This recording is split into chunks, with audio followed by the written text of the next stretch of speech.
I'm Tori, 28 years old. For as long as I can remember, my father called me too pretty to be his daughter. He said my blonde hair and blue eyes were proof of my mother's betrayal. He accused her of cheating. He treated me like evidence of a crime she never committed. When he demanded I take a DNA test before he'd walk me down the aisle, I finally agreed. But the results didn't just prove him wrong about the affair. They proved I wasn't his daughter, or my mother's. What we discovered at the hospital where I was born made my father fall to his knees in front of 60 relatives. Before we dive in, if you enjoy stories about truth and family secrets, take a moment to like and subscribe. But only if this story truly resonates with you. Drop your location and local time in the comments. I'd love to know where you're listening from. Now let me take you back 6 weeks, to the night my father issued his ultimatum. It was a Sunday dinner at my parents' house in Fairfield, Connecticut, a 6-bedroom Tudor-style home my father loved to remind us he'd earned with his own 2 hands. The dining room gleamed with restoration hardware furniture and Wedgwood china that my mother polished every week, as if perfection could somehow protect her from his accusations. My grandmother Eleanor sat at the far end of the table, her silver hair pinned back, watching my father the way a hawk watches a snake. My brother Marcus, 31 and the golden child, kept his eyes on his plate. My mother Diane clutched her linen napkin like a lifeline, and then Gerald Townsend cleared his throat. "I won't be attending your wedding, Tori." The words landed like a grenade. My mother's fork clattered against her plate. "Gerald," she whispered, "please, not tonight." But he was already reaching into his jacket pocket. He pulled out a folded document and slid it across the oak table toward me. "I've thought about this for a long time," he said, his voice steady, almost rehearsed. "I won't walk another man's daughter down the aisle, not until we settle this once and for all." I looked at the paper. It was a consent form for a DNA paternity test from a local clinic, his name already signed at the bottom. "You have 6 weeks," Gerald continued. "Take the test. Make the results public to the family. If you're mine, I'll be there. I'll even apologize." He smiled, but it didn't reach his eyes. "But we both know what the test will show." My grandmother's teacup hit the saucer with a sharp crack. My mother started crying, silent tears streaming down her cheeks. And I sat there, staring at my father's Rolex Submariner glinting under the chandelier, thinking, 28 years. He's been building to this moment for 28 years. I didn't sign the paper that night. I didn't storm out either. I simply said, "Thank you for the reminder, Gerald. I'll remember this." And I meant every word. I should explain why that dinner didn't surprise me. By 28, I'd learned that my father's cruelty followed a pattern, predictable as the tide, twice as relentless. I was 7 the first time I understood I was different. I'd pressed my ear against my parents' bedroom door after hearing my mother cry, and I heard him call her a whore. "Look at that blonde hair," he spat. "Where did it come from, Diane? Certainly not from me." At 12, I wanted to join the school volleyball team. Gerald refused to sign the permission slip. "I'm not investing in someone else's kid," he told me, right in front of Marcus, who got new baseball cleats that same week. At 18, Marcus went to Boston University. Gerald paid every cent: tuition, housing, meal plans, spending money.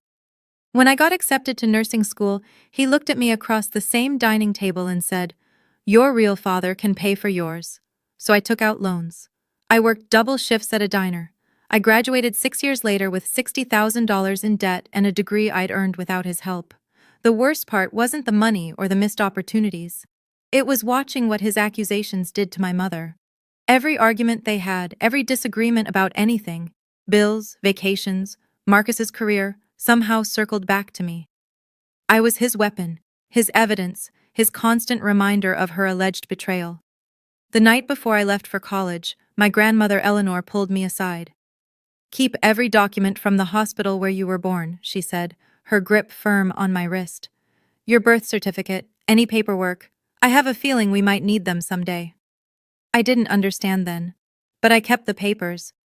And 18 years later, I'd finally learn why she told me to. That night, I drove back to my apartment in Hartford, a small 1-bedroom that I'd furnished with secondhand pieces and pure stubbornness. Nathan was waiting on the couch, his laptop open to floor plans for a client, a glass of wine poured for each of us. He knew immediately something was wrong. What did he do this time? I told him about the DNA form, the ultimatum, the 6-week deadline. Nathan's jaw tightened with every word. Maybe you should just do it, he said finally. Take the test. Prove him wrong once and for all. Shut him up forever. I set down my wine glass, a cheap Target find, nothing like the Waterford crystal my father drank from, and looked at the modest diamond on my finger. Nathan had designed the ring himself, based on a sketch I'd drawn years ago in a journal. It's not about proving him wrong anymore, I said. It's about freeing my mother. Nathan went quiet. He knew the story I was about to tell. 5 years ago, I'd gotten a call from my grandmother at 2 a.m. She'd found my mother in the bathroom with an empty bottle of sleeping pills. The paramedics arrived in time, but just barely. Since then, Diane had been on antidepressants, seeing a therapist twice a week, building herself back piece by piece. Gerald never apologized. He never even acknowledged what his 23 years of accusations had done to her. He just kept insisting he was right. My mother gave that man 35 years of loyalty, I told Nathan. Complete faithfulness. And he repaid her with 28 years of calling her a liar. I picked up my phone and pulled up a local genetics lab I'd researched months ago. Gene Trust, independent, certified, and most importantly, not connected to Gerald. I'll take the test, but I'll do it my way. 2 weeks later, Gerald turned 60. The party was held at the Fairfield Country Club, 18 holes of manicured green overlooking Long Island Sound, a private dining room with floor-to-ceiling windows, and 30 relatives gathered to celebrate the man who'd made my mother's life a prison. I wore a simple black dress. Nathan squeezed my hand as we walked in, whispering, 2 hours. We can survive 2 hours. We couldn't. Halfway through dinner, after 3 glasses of Chateau Margaux, Gerald stood up to give a speech. He thanked everyone for coming. He praised Marcus for his brilliant career in finance. He raised a glass to my mother for her patience. Then his eyes found me. I see my daughter is here tonight, he said, and the word daughter dripped with air quotes. A few relatives chuckled uncomfortably. I hope she's been thinking about our conversation, about proving where she really comes from. The room went quiet. Dad, Marcus said, half rising from his chair. Maybe this isn't the time. Gerald waved him off. No, this is exactly the time. Families should be honest with each other. He smiled at me, that cold reptilian smile I'd seen 1,000 times. You know what they call a bird that lays its eggs in another bird's nest? A cuckoo. The cuckoo's egg looks beautiful, doesn't it? But it doesn't belong. It never did. Somewhere behind me, an aunt gasped. A cousin snickered. My mother stared at her lap, tears dripping onto her Cartier bracelet, a guilt gift Gerald had given her after one of their worst fights. I picked up my fork, set it down again, and stood. Every eye in the room turned to me. Thank you for the reminder, Gerald, I said, my voice steady. I'll remember this. Then I turned to my mother. Mom, would you like to step outside for some air? She took my hand, and together we walked out of that room, past the whispers, past the stares, past the man who'd spent 28 years trying to destroy us both. But I wasn't done, not even close.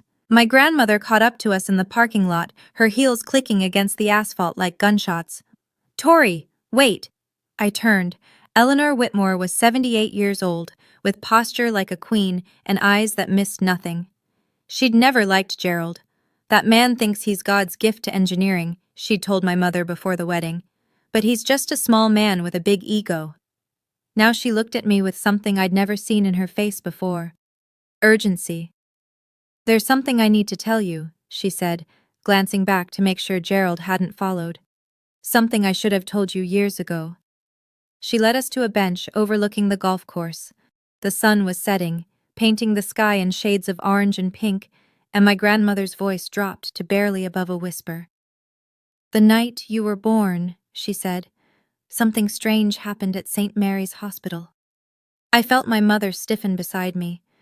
When the nurse brought you out to show me, your grandfather was still alive then. We were both there. She looked terrified. Her hands were shaking. She handed you to Diane too quickly, then practically ran out of the room.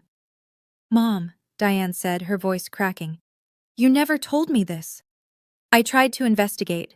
I called the hospital, asked questions, they stonewalled me, told me everything was normal, all records sealed for privacy. Eleanor reached into her purse and pulled out a yellowed piece of paper. But I made a copy of your birth record before they locked everything down. I looked at the document. Time of birth, 11:47 p.m. I gave birth at 11:58, my mother said slowly. I remember looking at the clock. I remember because the doctor made a joke about almost being a leap day baby. 11 minutes. Something had happened in those 11 minutes. There's a name, my grandmother said, the head nurse that night, Margaret Sullivan. She retired 10 years ago. I have her address. The next morning, I walked into Gene Trust's Hartford office with 3 DNA samples. Mine was easy, a cheek swab sealed in a sterile tube. My mother's was voluntary. She'd given it to me the night before with tears in her eyes and steady hands. Whatever this shows, she'd said, you're my daughter. Nothing changes that. My father's was stolen. A few strands of hair plucked from the brush he kept in the guest bathroom, the one I'd used every Thanksgiving and Christmas for years, pretending I didn't notice the way he flinched when I reached past him for the soap. The technician at Gene Trust, a calm woman named Dr. Reyes, explained the process. Results in 3 weeks, legally admissible if needed. Complete confidentiality. I paid extra for expedited processing. My grandmother insisted on covering the cost. That afternoon, I tried calling Margaret Sullivan. The phone rang 6 times before someone picked up. A woman's voice, older, trembling slightly. Hello? Mrs. Sullivan? My name is Tori Townsend. I was born at St. Mary's Hospital on March 15, 1997. I believe you were the head nurse that night, and I can't help you. The words came fast, panicked. Mrs. Sullivan, please, I just need to ask. I don't know what you're talking about. Please don't contact me again. Click. I stared at my phone for a long moment. Nathan looked up from his drafting table. What happened? She hung up on me. I set the phone down slowly. But not before she panicked. She knows something, Nathan. She definitely knows something. An innocent woman would have been confused. Margaret Sullivan was terrified. Whatever happened that night in 1997, she'd been carrying it for 28 years. And now, so would I. 3 days later, the email arrived. Not to me directly. Gerald wasn't that subtle. He sent it to our entire extended family. Aunts, uncles, cousins, second cousins, people I hadn't seen since childhood. 47 recipients. My mother, my grandmother, and I were all CC'd. The subject line read, regarding Tori's wedding. I read it in my car, parked outside the hospital where I worked, my hands trembling against the steering wheel. Dear family. As many of you know, I have carried a burden for 28 years. I have endured doubt about my daughter's true parentage, and I have watched my wife refuse to admit the truth. I have asked Tori to take a DNA test and share the results with our family before her wedding. She has so far refused, which I believe speaks for itself. Until this matter is resolved publicly, I will not be attending the ceremony. I hope you will all understand my position. Attached is a family photograph from Tori's christening. I invite you to look closely and draw your own conclusions. Regards, Gerald Townsend. The attachment was a photo I remembered from my grandmother's mantle. Me at 3 months old, cradled in my mother's arms. Blonde hair, blue eyes, pale skin. Surrounded by Gerald, Marcus, and a dozen brunette relatives. Gerald had circled my face in red and added a caption, "Spot the difference." Within hours, the responses started flooding in. Some defended my mother. Most just asked questions. Careful, probing, curious about the drama. Marcus called me that night. "Just do what Dad wants," he said, his voice tight with frustration. "You're making this worse. You're ruining his reputation." I laughed, actually laughed, at that. "His reputation," I repeated. "That's what you're worried about?" He hung up without answering. 3 weeks after I submitted the samples, the email from Gene Trust arrived at 9:47 p.m. on a Tuesday. Nathan was traveling for work, a project consultation in Boston that couldn't be rescheduled. I was alone in our apartment, a half-eaten salad on the coffee table, my laptop open to a streaming service I hadn't actually been watching. The subject line was clinical. Your DNA analysis results, secure document. I entered my password. I verified my identity. I opened the PDF. And then I read it 3 times, because the first 2 times the words didn't make sense. Subject A, Tori Townsend, shows 0% genetic match with Subject B, Gerald Townsend. I'd expected that. I'd prepared for it, even. Steeled myself for the confirmation that Gerald was right about one thing, even if he was wrong about everything else. But then came the second line. Subject A, Tori Townsend, shows 0% genetic match with Subject C, Diane Townsend.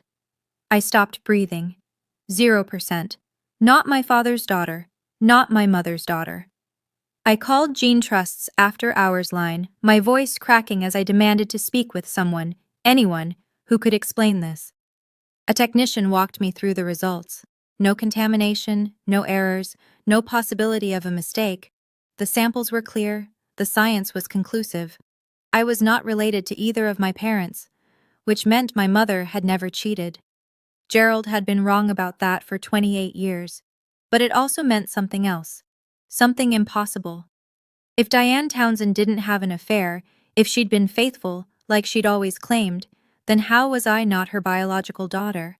I sat on my kitchen floor with my back against the cabinet, my phone in my lap, staring at the ceiling. For 28 years, my father called my mother a cheater. For 28 years, he was wrong about the affair. But he was right about one thing. I wasn't his daughter.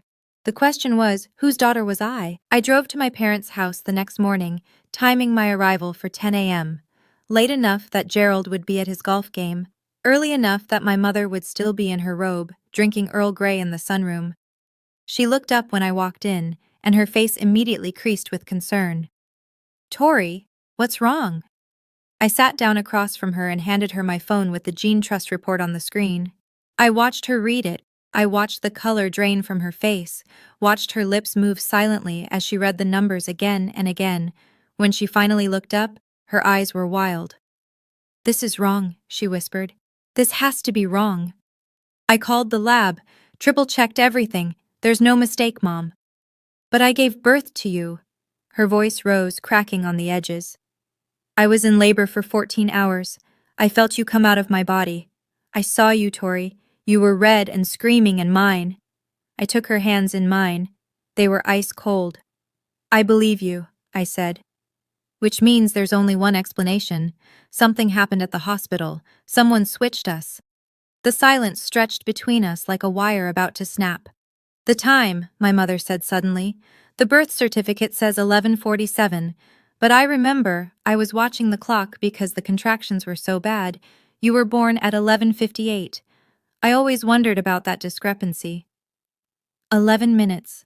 11 minutes that changed 2 families forever. "Mom," I said carefully, "if I'm not your biological daughter, that means your real daughter is out there somewhere, 28 years old, living someone else's life." My mother started to cry, not the silent tears Gerald always provoked, but deep, shaking sobs that seemed to come from somewhere primal. "We have to find her," she managed. "We have to find them both." I need to pause here for a moment. If you're watching this and you've ever felt like you didn't belong in your own family, like you were somehow wrong just for existing, I see you. This story isn't over. The truth is about to get a lot more complicated. If you're invested in finding out what happened at that hospital, hit that subscribe button. Leave a comment telling me your theories. Now let me tell you about the nurse who finally broke her silence.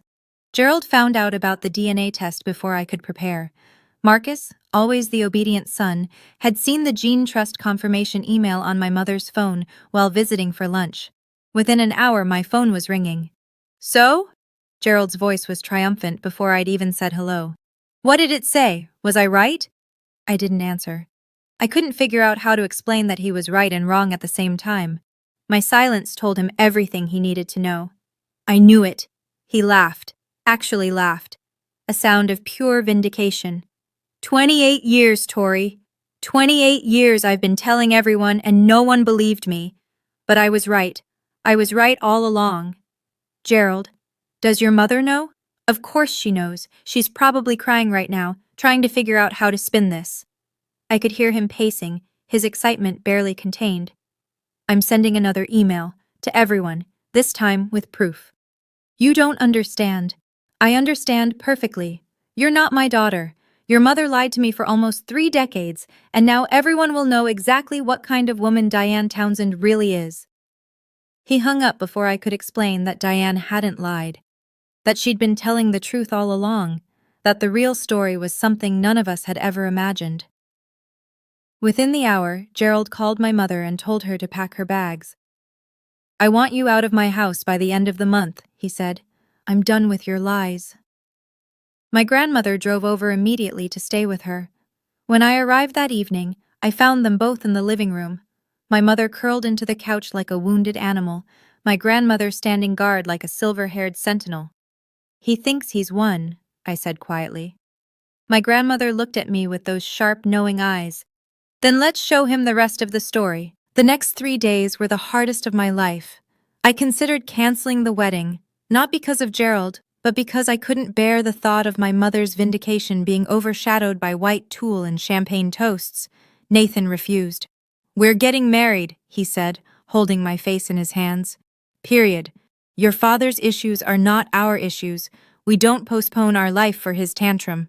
But I couldn't move forward without the truth, and the truth was locked inside Margaret Sullivan's memory. I called her again, and again, 5 times in 3 days, each call going straight to voicemail. On the 6th try, I left a different message. "Mrs. Sullivan, my name is Tori Townsend. I know you remember that name. I have DNA evidence, certified, legally admissible DNA evidence, that proves a baby was switched at St. Mary's Hospital on March 15, 1997. I'm not looking to blame you. I'm not looking to sue anyone. I just need to know who I am." I paused, steadying my breath. "If you don't call me back, my next call will be to a lawyer. I'll subpoena the hospital records. I'll file a formal investigation, and whatever you've been hiding for 28 years will come out in the worst possible way." I waited. 1 hour. 2. At 4:17 p.m., my phone buzzed with a text from an unknown number. "Thursday, 2 p.m. Riverside Diner, Bridgeport. Come alone." I stared at the message for a long time. Then I texted back, "I'll be there." Whatever Margaret Sullivan had been carrying for 28 years, she was finally ready to let it go. The question was whether I was ready to hear it. Riverside Diner was the kind of place time forgot: vinyl booths patched with duct tape, a jukebox that only played oldies, and coffee that had probably been brewing since the Reagan administration. Margaret Sullivan sat in the corner booth, her back to the wall. She was 72, smaller than I'd imagined, with silver hair pulled into a tight bun and hands that trembled against her coffee cup. She looked up when I slid into the seat across from her. "You look just like her," she said quietly. "Linda, your biological mother. Same hair, same eyes." I felt my heart stutter. "You know who my biological mother is?" Margaret closed her eyes for a long moment. When she opened them, they were wet. "I've carried this for 28 years, she said. "Every single day, wondering if I did the right thing by staying quiet. Wondering if I should have spoken up when it happened." She reached into her purse and pulled out a worn leather journal, its pages yellowed with age. "This is my shift log from March 15, 1997, the night you were born." She opened it to a flagged page and slid it across the table. I read her cramped handwriting, my blood running cold with every line. 11:47 p.m., baby girl number 1, born to Diane Townsend. Healthy, 7 pounds 2 ounces. 11:58 p.m., baby girl number 2, born to Linda Morrison. Healthy, 6 pounds 14 ounces. 12:32 a.m. Incident: trainee nurse Carla Hendricks mixed up infants after bathing. Realized error at 2:15 a.m. Both families had already bonded. 2:45 a.m. Meeting with hospital administrator. Decision made to correct records, not families. Less traumatic for everyone. NDA required for all staff present. I looked up at Margaret, my hands shaking. "They knew," I whispered. "They knew that night, and they covered it up. The administrator said it would cause more harm to switch you back. Both mothers had already held their babies, fed them, named them." Margaret's voice cracked. "I was 24 years old. They threatened my license, my pension. They made me sign a non-disclosure agreement. I had 2 kids of my own to feed. Who was the other baby? I asked. The one who went home with Linda Morrison? Margaret pulled out another piece of paper, a printout from a social media profile. A woman my age, brown hair, brown eyes, a smile that looked exactly like Marcus's. Her name is Rachel Morrison. She's 28 years old. She lives in Springfield, Massachusetts. She looked at me with eyes full of decades of guilt. And she's your mother's biological daughter. That night, I sat in my apartment with my laptop open to Rachel Morrison's LinkedIn profile. Elementary school teacher at Springfield Public Schools, graduate of UMass Amherst, volunteer at the local animal shelter. Her profile picture showed a woman with chestnut brown hair and warm brown eyes, standing in front of a classroom decorated with colorful alphabet letters. She looked exactly like what my brother Marcus might have looked like if he'd been born a woman. I composed the message 17 times before finally hitting send. Hi Rachel. This is going to sound completely insane, and I apologize in advance. My name is Tori Townsend. I was born at St. Mary's Hospital in Bridgeport, Connecticut, on March 15, 1997. The same night and place as you. I recently did a DNA test that showed I'm not biologically related to either of my parents. I've since spoken with a nurse who was working that night, and she confirmed that 2 babies were accidentally switched. I believe you're the biological daughter of Diane and Gerald Townsend, and I believe I'm the biological daughter of Linda Morrison. I have documentation. I have a witness statement. I'm not looking for anything from you. I just thought you deserved to know the truth. If you're willing to talk, please call me. I included my phone number and closed the laptop before I could second-guess myself. 24 hours passed. I checked my phone every 10 minutes like a teenager waiting for a text back from a crush. Then, at 9:38 p.m. the following night, my phone rang. Is this Tori? The voice on the other end was shaky, uncertain, but something in it felt familiar. Rachel? A long pause, a shuddering breath. My whole life, people have told me I don't look like my parents. My dad, well, my legal dad, used to joke that maybe the hospital made a mistake. We all laughed about it. She let out a sound that was half laugh, half sob. I guess it wasn't a joke after all. We talked for 3 hours that night. By the end, we'd both agreed to take another DNA test. This one comparing Rachel to Gerald and Diane. The results would be ready in 10 days, just in time for my engagement party. Over the next week, I built my case like a prosecutor preparing for trial. First, the documents. I had my original gene trust report showing 0% match with both Gerald and Diane. I had Margaret Sullivan's handwritten shift log from 1997, which she'd finally agreed to let me photograph. I had a notarized statement from Margaret, signed before a witness at her attorney's office, her own decision, she said, to finally clear her conscience. The hospital threatened me for 28 years, she told me when I picked up the document. I'm 72 now. What are they going to do, fire me from retirement? Second, the DNA. Rachel had submitted her samples to Gene Trust, using the same expedited process I had. Her results comparing to Gerald and Diane would arrive 2 days before the engagement party. Third, the witnesses. My grandmother Eleanor would be there, of course. She'd been waiting 28 years for this moment. Margaret Sullivan agreed to attend, sitting quietly in the corner until needed, and Rachel, my biological sister in spirit, if not in genetics, would be waiting in the room next door. Are you sure about this? Nathan asked as we reviewed the plan together. Confronting him publicly? There's no taking it back. I thought about my mother, about the bottle of sleeping pills, about 28 years of being called a liar, a cheater, a whore. He wanted a public reckoning, I said. He sent that email to 47 people. He called me a cuckoo's egg in front of the entire family. I straightened the stack of documents on my desk. He doesn't get to slink away privately now. Everyone who believed him needs to see the truth. Nathan nodded slowly. Then let's give them a show they'll never forget. 3 days before the engagement party, Rachel's DNA results arrived. Subject A, Rachel Morrison, shows 99.97% genetic match with Subject B, Gerald Townsend. Subject A, Rachel Morrison, shows 99.98% genetic match with Subject C, Diane Townsend. I read the numbers 3 times, tears streaming down my face. Then I called Rachel. Can you meet me tomorrow, in person?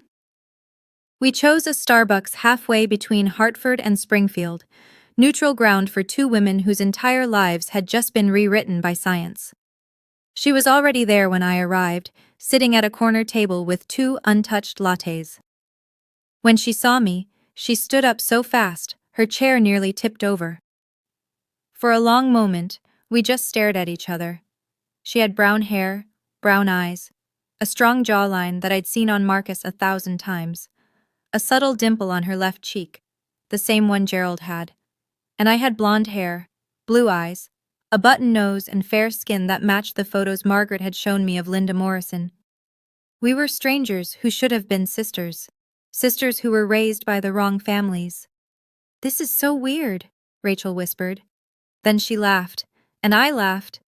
And suddenly we were hugging in the middle of a Starbucks, crying into each other's shoulders while the baristas pretended not to notice. "I want to meet them," Rachel said when we finally pulled apart. "Diane and Gerald, my biological parents." "You will," I promised, "in 3 days." I didn't tell her that one of those parents would be on his knees when she walked into the room. The engagement party was held at Whitmore Estate, my grandmother's family home, a Georgian manor with rose gardens and fairy lights strung through century-old oak trees. She'd insisted on hosting to give you a proper celebration in a place where Gerald's ego can't reach. 60 guests arrived that evening in cocktail attire, aunts and uncles, cousins, family friends, and every single person who'd received Gerald's accusatory email. I wore a navy blue Reformation dress and carried myself like a woman who had already won. Nathan stayed close, his hand on the small of my back, steady as always. My mother arrived with my grandmother, her eyes still red from days of crying, but her posture straighter than I'd seen in years. Something had shifted in her since we'd learned the truth, a weight lifting, even before the public vindication. And then Gerald arrived. He came late, of course, fashionably late, as he'd call it, letting the crowd gather, letting the anticipation build. He wore a Tom Ford suit, his Rolex catching the chandelier light, a smirk playing at the corners of his mouth. He thought this was his victory lap. He had no idea. I watched him work the room, shaking hands, accepting congratulations from relatives who believed his version of events. "Such a difficult situation," I heard an aunt murmur to him. "You've been so patient." Marcus stood beside him, uncomfortable but compliant, the loyal soldier he'd always been. In the corner of the room, Margaret Sullivan sat quietly with a glass of water, her hands still trembling after all these years. And in the room next door, through a door that connected to the main hall, Rachel Morrison waited for her cue. I checked my phone. Nathan nodded. It was time. Halfway through the cocktail hour, Gerald asked for a microphone. The room quieted as he stepped onto the small raised platform my grandmother had set up for toasts. He cleared his throat, adjusted his jacket, and smiled at the crowd like a king addressing his subjects. "First, I'd like to congratulate Nathan," he began. "You're a brave man, marrying into this complicated family." A few nervous chuckles rippled through the crowd. "But I think we all know why I'm really up here." Gerald's gaze found me in the crowd, and something cold flickered in his eyes. "There's been a lot of talk lately, a lot of speculation. I asked Tori to take a DNA test, and I know she did. What I don't know is why she's been hiding the results." The room went completely silent. So I thought I'd help her out. He reached into his jacket and pulled out a folded piece of paper. My son was kind enough to share a copy of the report with me. Marcus had the decency to look ashamed at least. Gerald unfolded the paper with theatrical slowness. 0% genetic match with Gerald Townsend. 0% genetic match with Diane Townsend. Gasps echoed through the room. My mother gripped Eleanor's hand. 28 years. Gerald's voice rose with vindicated fury. 28 years I've been telling everyone that something wasn't right. And now the science proves it. He turned to my mother, his face contorted with decades of accumulated resentment. "You lied to me, Diane. You lied to everyone. And now the whole family knows exactly what kind of woman you really are." The silence that followed was absolute, and then I started walking toward the stage. "You're right, Gerald." My voice was calm as I stepped onto the platform and took the microphone from his hand. He was so surprised he let me. The DNA test shows I'm not your biological daughter, and I'm not Mom's biological daughter either. Gerald's smirk widened. A few relatives exchanged knowing glances, but not because Mom had an affair. The smirk faltered. I turned to face the crowd, all 60 of them, every person who'd received that email, every relative who'd whispered about my mother for years. Let me introduce you to someone. I nodded toward the side door. Rachel stepped through. 28 years old. Brown hair, brown eyes, a jawline that was unmistakably, undeniably Townsend. The room erupted in murmurs. Someone dropped a champagne glass. Marcus made a strangled sound. "This is Rachel Morrison," I said. "She was born 11 minutes before me at St. Mary's Hospital on March 15, 1997. The night I was born, there was an accident. A trainee nurse mixed up 2 babies after bathing them, and the hospital covered it up to avoid a lawsuit." I pulled out my phone and tapped the screen. The wall-mounted display I'd arranged earlier flickered to life, showing the Gene Trust reports. Rachel's DNA shows a 99.97% match with Gerald Townsend, a 99.98% match with Diane Townsend. I let that sink in. She is your biological daughter, Gerald, the daughter you've been searching for. And she's been living in Massachusetts her entire life because a hospital made a mistake and chose to hide it. Gerald's face had gone white. He looked at Rachel, really looked at her, and I watched 28 years of certainty crumble. "This is Margaret Sullivan," I continued as Margaret rose from her corner seat. "She was the head nurse that night. She has a notarized statement confirming everything I've just told you. The shift logs, the hospital cover-up, all of it." Margaret stepped forward, her voice shaky but clear. "Mr. Townsend, I was there. I watched it happen. Your wife never betrayed you. Never. The hospital made us all sign NDAs. They threatened our jobs, our pensions. I'm sorry I didn't speak up sooner." I turned back to Gerald, whose hands were now gripping the edge of the platform like a man trying not to drown. "You wanted science, Gerald. Here it is. Every document, every signature, every 11 minutes that changed 2 families forever." At that moment, standing on that stage with Rachel beside me, I felt something I'd never felt in 28 years. Vindication. Not for myself, but for my mother. For every tear she'd cried, every accusation she'd swallowed, every sleepless night spent wondering if her own husband would ever believe her. If this story is resonating with you, please share it with someone who needs to hear it. Sometimes the truth takes decades to surface. Now let me tell you what happened when Gerald finally understood what he'd done. Gerald Townsend had spent 28 years being certain that his wife had betrayed him, certain that his daughter was proof of her infidelity, certain that his suspicion made him righteous, that his cruelty was justified, that science would eventually vindicate him. Now science had spoken, and it had destroyed every foundation he'd built his identity on. He looked at Rachel, this stranger with his jawline, his eyes, his blood, and something in him shattered. He looked at the DNA results on the screen, the numbers that proved him right about my parentage but catastrophically wrong about everything else. He looked at Margaret Sullivan, whose trembling testimony had just demolished 28 years of accusations, and then his knees buckled. Gerald Townsend, proud, arrogant, certain Gerald Townsend, collapsed onto the platform like a puppet whose strings had been cut. He caught himself on one knee, his hand slapping against the hardwood floor, his chest heaving with ragged breaths. "I didn't know," he whispered. "How could I have known? How—" "You could have trusted her." My voice was quiet but carried through the silent room. "You could have investigated. You could have looked for other explanations instead of assuming the worst about the woman who loved you." "But the hair, the eyes—" "Genetics are complicated. Recessive genes exist. Hospital mistakes happen." I stepped closer, looking down at the man who had made my childhood a battlefield. "But you chose suspicion. You chose cruelty. For 28 years, you punished Mom and me for a crime that never happened." From across the room, I heard a chair scrape back. Marcus, silent, compliant Marcus, stood up. For a moment, I thought he would come to his father's defense, like he always had. Instead, he walked past Gerald without a glance and crossed to our mother's side. "Mom," his voice cracked. "I'm sorry. I should have said something years ago. I should have—" Diane pulled him into a hug, her tears soaking into his shoulder, and Gerald remained on his knees, watching his family choose each other over him. For 28 years, my mother had lived in Gerald Townsend's shadow. She had endured his accusations at breakfast and dinner, and every moment in between. She had cried herself to sleep more nights than anyone knew. She had swallowed his cruelty like medicine, telling herself that maybe, someday, he would see the truth. Now the truth was everywhere, on screens, in documents, in the face of a stranger who carried her blood.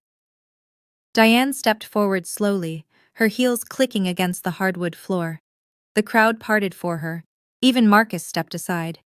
She stopped in front of Gerald, who was still on one knee, his face wet with tears. I'd never seen him cry before. 28 years, Gerald. Her voice was steady, stronger than I'd ever heard it.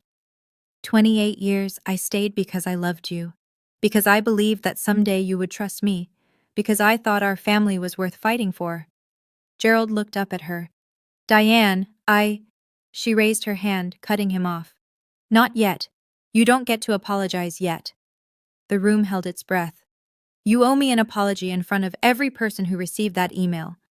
You owe Tori an apology for every birthday you ruined, every graduation you ignored, every moment you made her feel like she didn't belong in her own family. She gestured toward Rachel, who stood frozen near the door. And you owe Rachel an apology for being the father she deserved but never had. Gerald's shoulders shook with sobs I hadn't known he was capable of. I didn't need the world to believe me, Gerald. My mother's voice cracked on the last word. I needed you to believe me, and you never did. She turned her back on him and walked to where Rachel stood.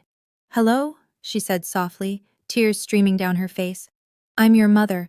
I'm so sorry it took so long to find you. It took Gerald 3 attempts to stand. Marcus didn't help him. Neither did I. Neither did anyone in that room full of relatives who had, until 10 minutes ago, believed his version of events.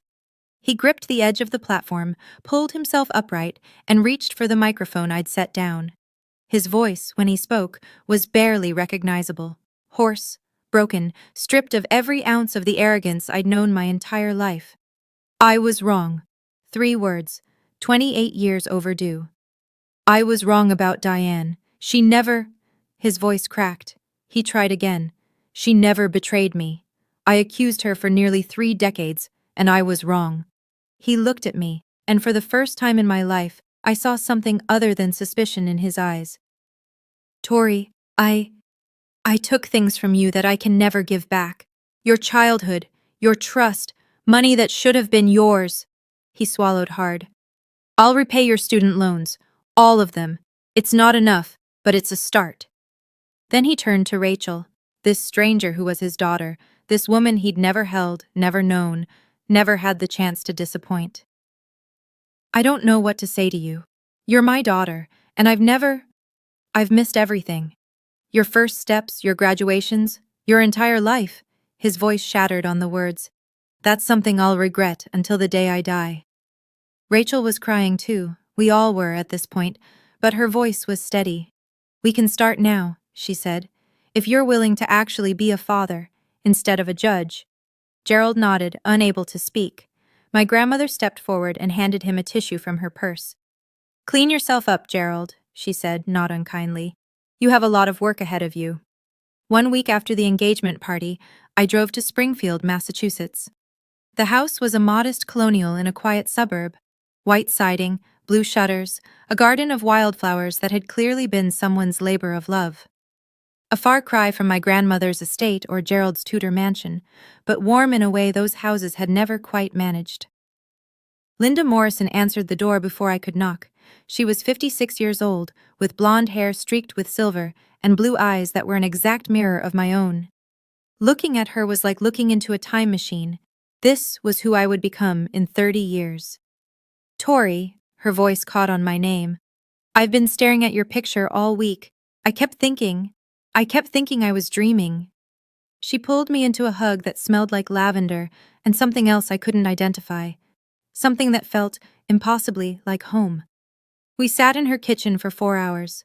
She showed me photographs of her childhood, of my biological grandparents who had passed away years ago, of the life I might have had if a trainee nurse hadn't made a mistake. She told me about her ex-husband, David, my biological father, who had died of cancer 3 years ago, never knowing that Rachel wasn't his. He used to joke that Rachel had old soul eyes, Linda said, wiping her tears with a kitchen towel. Now I understand. They were your eyes, Tori. They were always your eyes.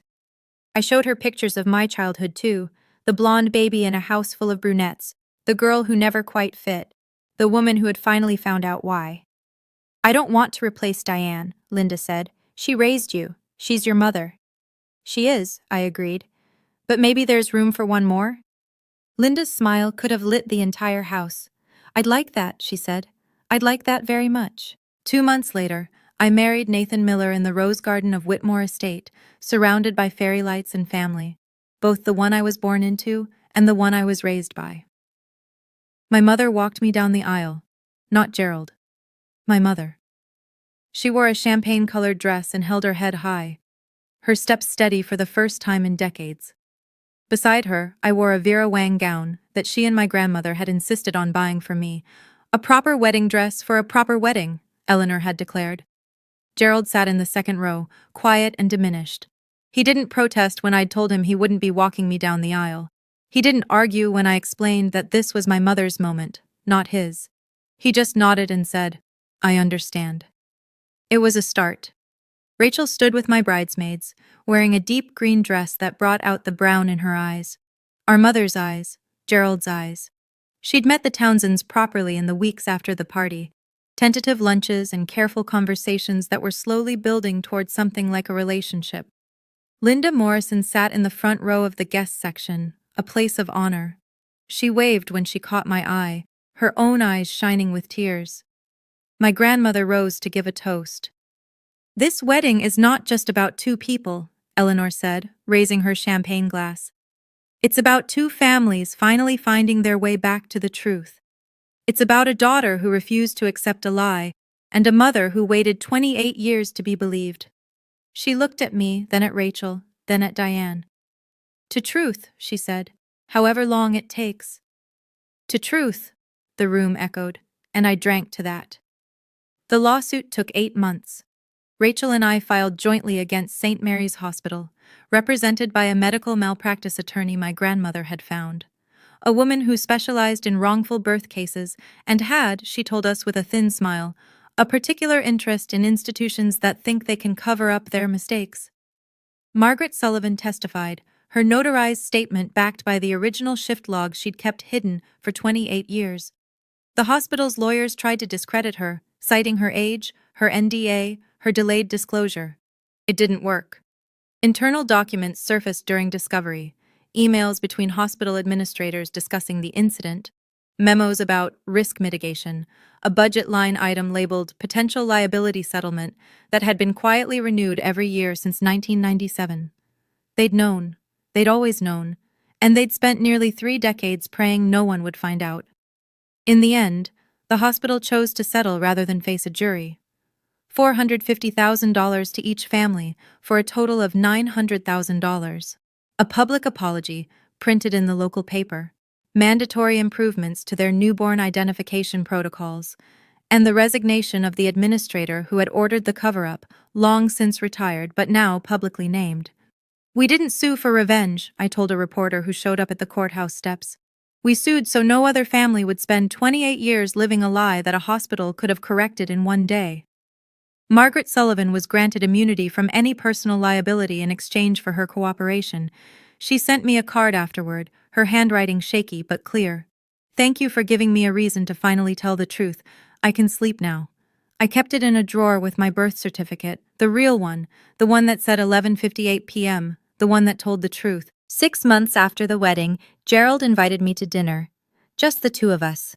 He'd chosen a quiet Italian restaurant in downtown Hartford, not the country club, not anywhere flashy. Just a corner booth with checkered tablecloths and candles and wine bottles.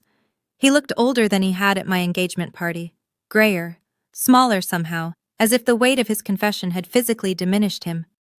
I wanted to thank you, he said after we'd ordered, for agreeing to see me. You're not my biological father, I said. You never were. But you did raise me, even if you did it badly. He flinched at that, but nodded. I'm in therapy now, he said. Diane insisted. Well, suggested strongly. We're doing couples counseling too. We've been separated, but we're trying to… He trailed off, searching for words. We're trying to find out if there's anything left to save. I thought about my mother. About the way she'd stood in front of him at the party, demanding the apology she'd deserved for decades. About the strength it must have taken to consider rebuilding after everything he'd put her through. I remember when you taught me to ride a bike, I said. I was 5, before you knew about before you decided I wasn't yours. You held the seat and ran beside me for an hour until I got it. Gerald's eyes filled with tears. I remember, he whispered. That's the father I needed, I said. The one who held on. I'm willing to try, Gerald, but I need you to understand. Forgiveness is a process, not an event. And you have a lot of work to do. He nodded. I know, and I'll do it, however long it takes. I didn't forgive him that night. I'm not sure I've fully forgiven him yet, but I chose to give him the chance my mother never got, the chance to prove he could change. Rachel and Marcus met properly for the first time at a family dinner a month after the wedding. It was awkward at first. How do you make small talk with the sibling you should have grown up with? The brother who got the childhood that should have been yours? But then Marcus mentioned he was allergic to shellfish. Wait, Rachel said. Me too, since birth. The doctor said it was genetic. What about being left-handed? Marcus asked. Rachel held up her left hand. No way. Marcus laughed, a real laugh, surprised and delighted. What about music? What bands do you listen to? 30 minutes later, they'd discovered that they both loved an obscure indie folk band that nobody else in either family had ever heard of. Both hated cilantro with an inexplicable passion, and both had a habit of tapping their right foot when they were thinking. This is so weird, Marcus said, shaking his head. You're like a mirror, but, you know, a girl version? I was going to say shorter. Rachel threw a bread roll at him, and for the first time in my memory, a Townsend family dinner had genuine laughter, not the polite, strained kind that my mother had always worked so hard to manufacture, but real laughter, the kind that comes from people who are actually happy to be together. It was a small moment, but it felt like the beginning of something new. 3 months after the wedding, Diane and Linda met for lunch. I wasn't there, but my mother told me about it afterward, her voice soft with wonder. They'd chosen a cafe halfway between their houses, neutral ground, as Rachel and I had done months earlier. Linda had brought photos of Rachel's childhood, Diane had brought photos of mine. They'd sat there for 3 hours, trading stories about daughters they'd raised but hadn't birthed. She told me about Rachel's first words, Diane said, and I told her about yours. We both cried. A lot. Was it strange? I asked. Meeting the woman who raised your biological daughter? My mother considered the question for a long moment. I thought it would be, she admitted. I thought I'd feel, I don't know, jealous? Resentful? But when I looked at her, all I could think was, she loved Rachel the same way I loved you, completely, without question. She reached across the table and took my hand. We lost 28 years, she said, but we gained each other, and we gained the truth. That has to count for something. Linda and Diane have lunch together once a month now. They've become friends, an unlikely friendship born from shared loss and unexpected connection. They call each other the other mother, and in a strange way, I think it's helped them both heal. I'm sitting in our new apartment now, a 2-bedroom in a nicer part of Hartford, with room for Nathan's home office and space for the nursery we'll need soon. The walls are covered with photographs. My wedding day, with my mother on one side and Linda Morrison on the other.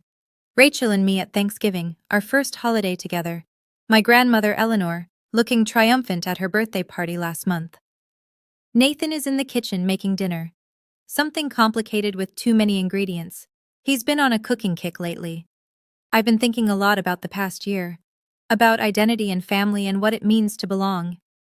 For 28 years, I tried to prove I was a Townsend. I straightened my blonde hair to look darker. I learned to golf, because Gerald loved golf. I studied nursing instead of art because it was practical, reliable, not something a cuckoo's egg would choose. I spent my whole life trying to fit into a mold that was never meant for me. Now I know, I was never supposed to fit. I was someone else's daughter, living someone else's life, carrying someone else's DNA. But here's what I've learned. DNA doesn't make a family. The woman who held my hand during nightmares, who taught me to read, who stayed married to a man who tortured her just to keep our family together. That's my mother. Not biology. Love. Nathan walks in with 2 plates and a knowing smile. You're doing that thing again, he says. The deep thinking while staring at nothing thing. I laugh and take the plate he offers. On the coffee table, tucked between a stack of baby name books and a pregnancy journal, is the test I took this morning. Positive. I don't know whose DNA this baby will carry. Mine? Nathan's? Some echo of the Morrisons or the Townsends?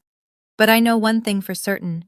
This child will know they're loved, from the very first moment, without condition, without doubt.